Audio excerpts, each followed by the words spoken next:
Welcome into the Landon Tengwall Show, brought to you by Hoover. Shout out Will Hoover and the entire Hoover medical team for making this video happen. It is Monday morning. Penn State is still without a head coach. Yesterday on Sunday, as it stands, 6 different Power 4 teams hired their head coach. So, Penn State, it's starting to drag a little bit. Let's talk about what that means for them, especially if this continues to drag on.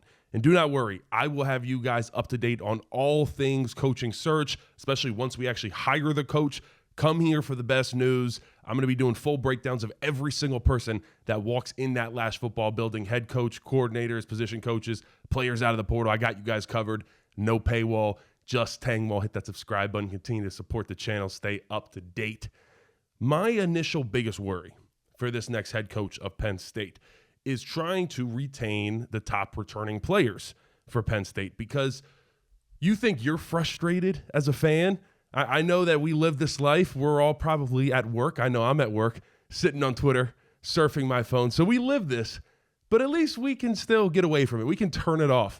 This decision completely affects whoever they hire, if these guys are going to stay or if they're going to go. Tony Rojas even took to Twitter to show his disgruntledness of how long this is taking, because he's got a decision to make. And that's going to happen fairly quickly.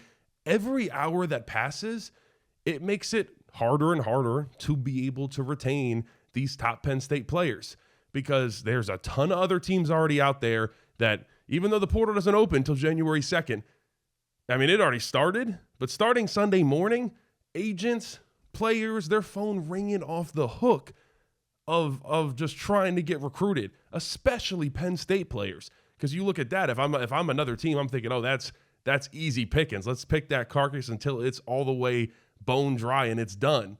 Because right now, Penn State football players, they are getting whisperings of sweet nothings in their ear, and it's probably sounding good the longer and longer the uncertainty goes here at Penn State. So it's hard for them to stay committed to Penn State when they're probably getting good offers, a lot of money, and there is not a lot of clarity being given to the players right now. And I think that's the hardest part. And we'll talk about this in another episode, but the coaches too, assistant coaches, everybody involved. And on top of that, you have someone whom is very familiar with our players that is trying to recruit them down in Blacksburg. So you got to be ready to go. It is go time for Penn State.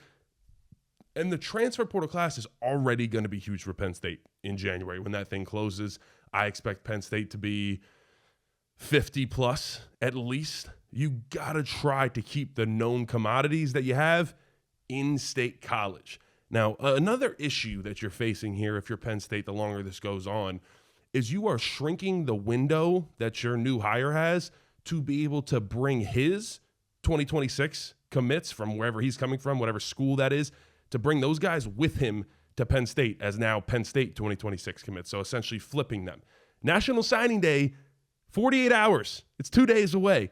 Now, it starts Wednesday, and guys can sign from Wednesday through Friday, but just about everybody signs on Wednesday.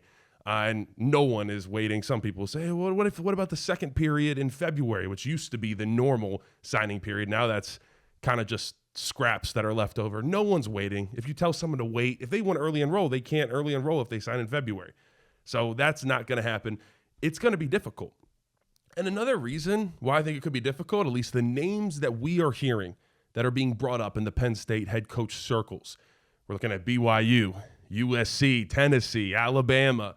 Those guys don't have many Northeast guys, if they have any at all.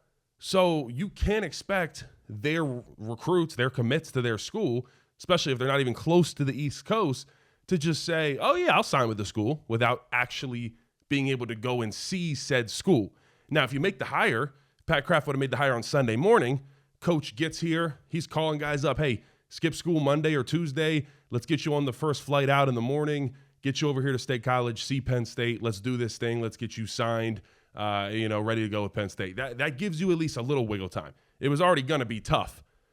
But, now we are 48 hours away from this thing. Let's just say you go BYU. It's too late to convince your Mormon California quarterback when Penn is about to hit paper in 24 hours that he needs to come visit Penn State, that's going to be really difficult to do. So, I mean, honestly, some of these kids on the West Coast probably barely even know what Penn State is. So that's already going to be hard enough.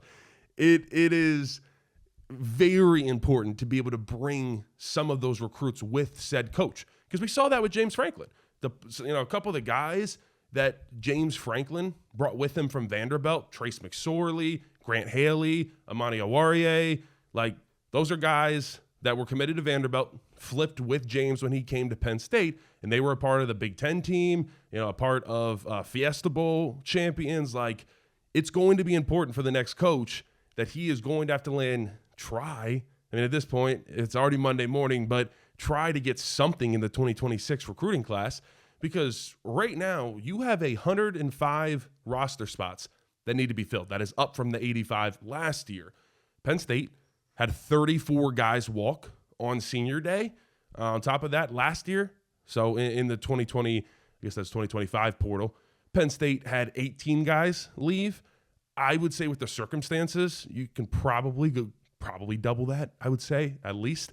Right there, if you bring in, let's just say you bring in no one in the 2026 class, you're going to probably bring in a couple guys.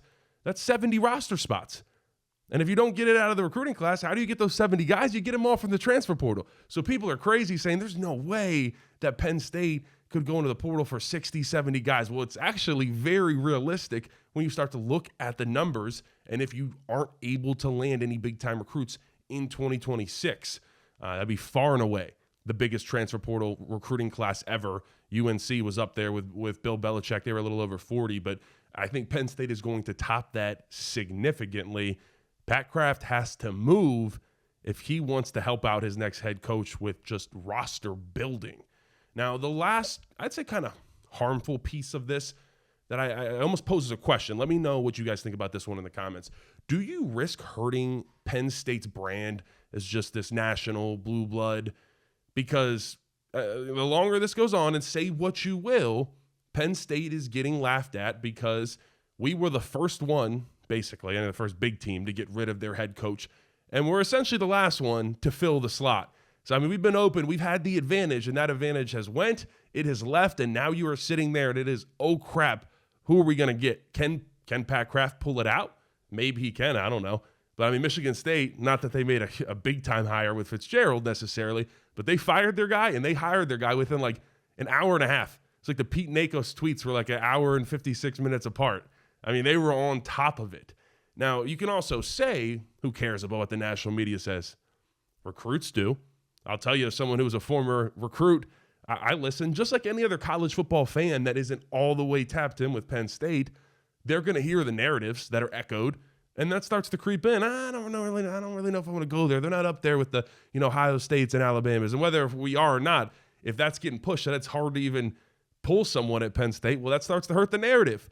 And I'm not saying everybody's going to think that way. I'm just saying these are the possible ramifications. The longer this goes on, very much so, it looks worse for Pat Kraft. Now, I will keep you guys updated on all this. Like I said, we will have videos flying out all week long. We're going to have Chris Buchanani on. Going to try to get producer Jesse on. We'll monitor how this all goes. I promise you will be updated. Hit that subscribe button. We got you guys with all the content you could dream of. Appreciate you guys tuning in. Like, comment, subscribe. Peace.